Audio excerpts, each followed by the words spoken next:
నమస్తే, welcome to Leo news.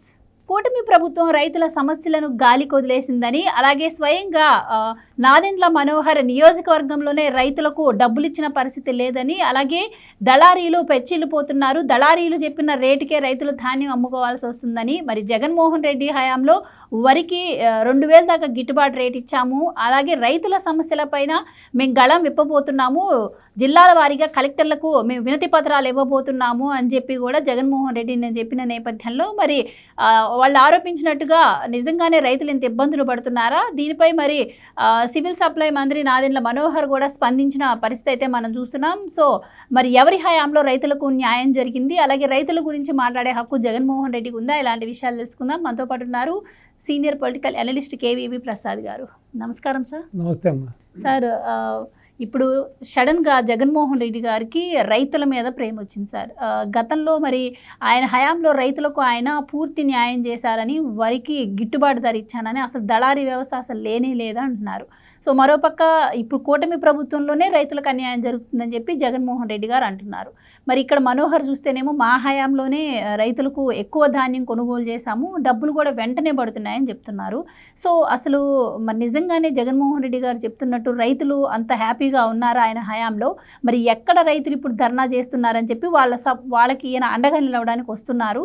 So ఈయన చెప్పే మాటలు రైతులు నమ్మే పరిస్థితి ఉందంటారా? మీరేం చెప్తారు? ఇప్పుడు ఒకటమ్మా, మనం ఇక్కడ ఆలోచించవలసింది ఏంటంటే, ఏ రైతైనా రోడ్డు ఎక్కి, ఎందుకంటే ఇప్పుడు సోషల్ మీడియా విస్తృతంగా వ్యాపించి ఉంది, అలాగే డిజిటల్ మీడియా ఉంది, అలాగే ఎన్నో ఛానల్స్ వచ్చేసినాయి, ప్రింట్ మీడియా, ఎలక్ట్రానిక్ మీడియా. అది కాకుండా ఇప్పుడు రైతులనే కాదు, ప్రతి ఒక్కరి చేతిలో కూడా స్మార్ట్ ఫోన్ అనేది వాళ్ళ లైఫ్లో ఒక దైనందిక జీవితంలో అదొక ఇంపార్టెంట్ పార్ట్ అయిపోయింది. అంటే కర్ణుడికి కవచకుండలాలు ఏ విధంగా ఉంటాయో ఆ విధంగా ఈ రోజున స్మార్ట్ ఫోన్ అనేది ప్రతి వాళ్ళకి ఒక ప్రధాన భూమిక పోషిస్తుంది. ఇటువంటి పరిస్థితుల్లో ఎవరైనా ఎన్నో సందర్భాల్లో చూసామా, ఎవరైనా సరే వాళ్ళు ఒక వీడియో చేసి దాన్ని అప్లోడ్ చేయొచ్చు, లేకపోతే ప్రభుత్వం యొక్క వ్యతిరేక విధానాలని ఎండగట్టచ్చు, లేకపోతే ప్రభుత్వం జరుగుతున్న అన్యాయం గురించి, వాళ్ళకు జరుగుతున్న అన్యాయం గురించి బయటికి చెప్పుకోవచ్చు. సో అటువంటిది ఏది జరగనప్పుడు తన ప్రభుత్వంలో తన ఉండగా రైతులను ఏ విధంగా వెన్నువిరిచాడు, ఏ విధంగా వచ్చి ధాన్యం కొనుగోలు చేసుకునే స్థామత శక్తి లేకుండా క్రాప్ హాలిడే ఇవ్వడం జరిగింది. ప్లస్ పురుగు మందుల పేరుతోటి, లేకపోతే ఎరువు మందుల పేరుతోటి, నకిలీ విత్తనాలతోటి ఏ విధంగా రైతులను మోసం చేశాడు. తనకు సంబంధించిన కొంత దళారులు, తనకు సంబంధించిన కొంతమంది బినామీ మనుషుల చేత ఈ యొక్క నాసిరకం విత్తనాలు, నాసిరకం ఎరువులు, నాసిరకం పురుగు మందులు సప్లై చేసి రైతులను ఏ విధంగా ఆర్థికంగా దెబ్బతీసాడో మనం చూసాం. అదేవిధంగా రైతుల దగ్గర కొనుగోలు చేసిన దానికి సరిగ్గా సకాలంలో డబ్బులు ఇవ్వకుండా ఏ విధంగా ఇబ్బంది పెట్టాడో చూసాం. ఈ రోజున ఏం చెబుతున్నారు, రైతులే చెబుతున్నారు స్వయంగా, మార్నింగ్ అమ్మితే ఈవినింగ్ కల్లా వాళ్ళ అకౌంట్లో డబ్బులు పడిపోతున్నాయని చెప్పి. అంత చక్కగా ఈ ప్రభుత్వం కొనుగోలు చేస్తూ అంత చక్కగా చేస్తుంటే ఏదో విధంగా మసిపూసి మారేడికాయ చేసి ఒక దుగ్ధ తప్పించి మళ్ళీ అధికారంలోకి రావాలి, ఏదో విధంగా ప్రజలను మభ్యపెట్టాలనే ఆలోచన తప్పించి ఇతనికి ఎక్కడ కూడా చిత్తశుద్ధి లేదు. అన్ని రంగాల్లో రాష్ట్రాన్ని ఏ విధంగా నాశనం చేసాడో మనం చూసాము.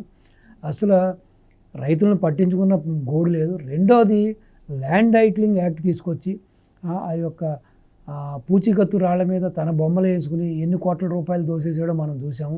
రాళ్ల కోసం ఎన్ని వందల కోట్ల రూపాయలు దోసాడో చూసాము. అదేవిధంగా పట్టాదారు పాస్ పుస్తకాల మీద కూడా తన యొక్క బొమ్మలు వేసుకున్న దానికి ఎన్ని వందల కోట్లు నాశనం చేసాడో మనం చూసాము. అదేవిధంగా ల్యాండ్ టైటిలింగ్ యాక్ట్ ద్వారా ఇంకా ఎవరి భూమి కూడా వాళ్ళకి అధికారం లేకుండా, రైతులకు లేకుండా ఆ రైతుల దగ్గర నుంచి ఆ భూములు లాక్కుని ఒరిజినల్స్ తన దగ్గర పెట్టుకుని ఆ యొక్క ఓన్లీ జిరాక్స్ కాపీలు వాళ్ళకి ఇచ్చి వాళ్ళ నాలుగు గీసుకోవడానికి కూడా పనికి రాకుండా రేపు వాళ్ళ వ్యక్తిగత అవసరాలకు కానీ, లేకపోతే కుటుంబ అవసరాలకు కానీ, లేకపోతే వాళ్ళకి ఏదైనా ఒక వ్యాపారం చేసుకోవడానికి కానీ వాళ్ళ భూమిని ఎక్కడైనా తనఖా పెట్టుకుని ఏ బ్యాంకో ప్రైవేట్ ఫైనాన్స్ దగ్గర ఒక రూపాయి లేకుండా వాళ్ళని పూర్తిగా నిర్వీర్యం చేయడానికి చేసిన పన్నాగం ప్రజలు గమనించే 151 స్థానాలు ఇచ్చిన వాడికి 11 స్థానాలతో సరిపెట్టారు. అయినా సరే బుద్ధి రాలేదు, అయినా సరే జ్ఞానం రాలేదు. చేసిన తప్పు తెలుసుకోకుండా, అసలు ఎందుకు ఈ ఓటమి, ఏం జరిగింది అని సమీక్ష చేసుకోకుండా ఈ 6 నెలలు కూడా అవలేదు పట్టుమని ఇంకా ఈ ప్రభుత్వం మీద అవాకులు చవాకులు పేలుతూ ఈ ప్రభుత్వాన్ని ఏదో ఇరుకుని పెట్టాలని చెప్పి ఎదురుదాడి మాత్రమే ఇది.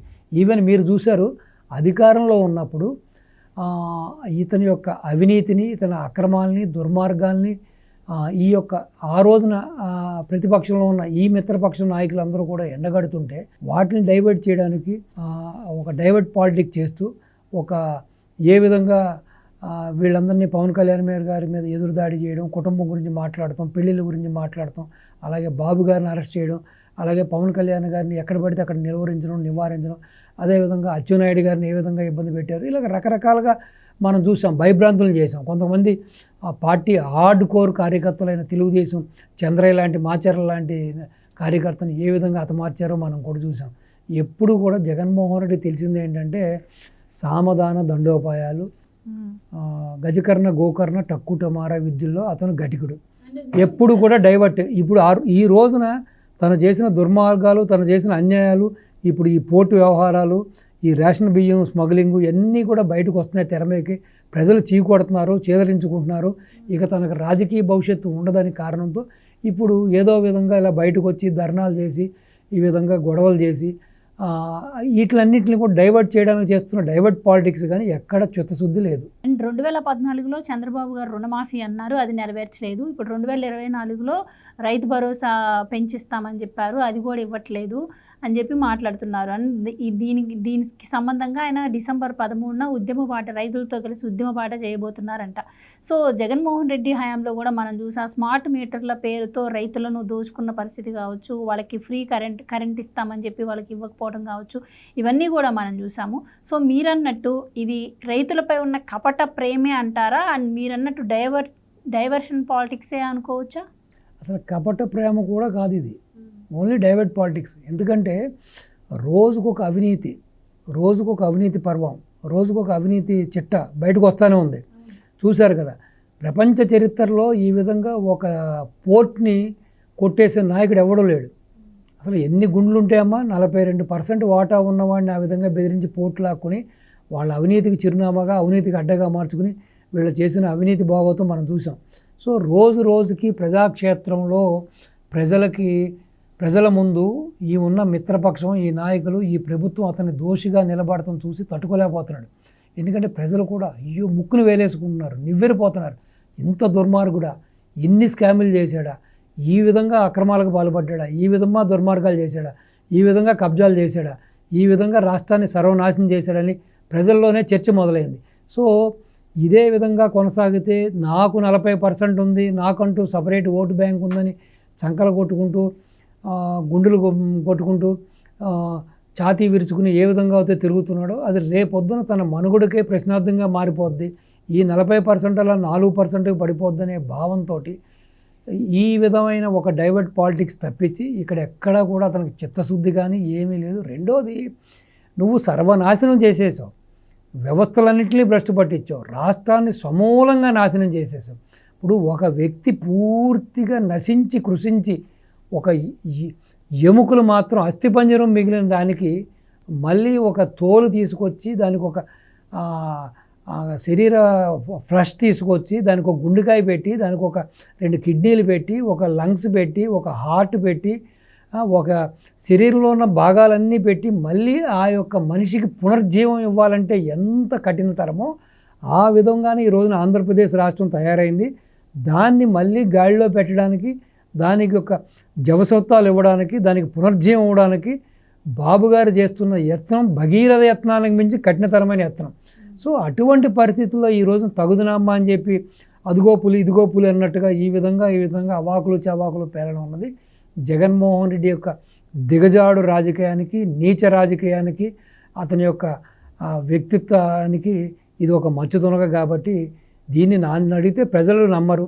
నేనేమంటానంటే ఈ రోజున పాలకపక్షము ఈ మిత్రపక్షం మీదే బాధ్యత లేదు. ప్రజలు కూడా స్పందించవలసిన సమయం ఆసన్నమైంది.